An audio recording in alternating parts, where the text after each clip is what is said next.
মোক্ষম সময় আমার ক্রক্সটা হারিয়ে গেছে, আমার সেই শখের ক্রক্স, সেই ভাইরাল ক্রক্স।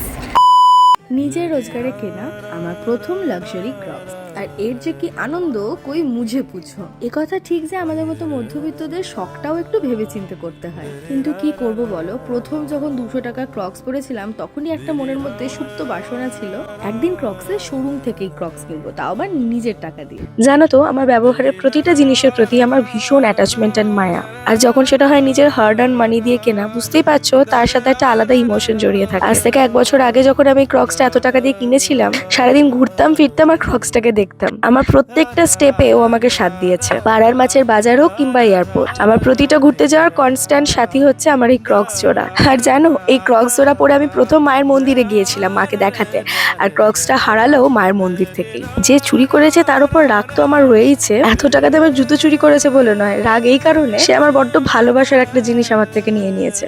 কিন্তু পরে ভেবে দেখলাম দোষটা আমারই ছিল।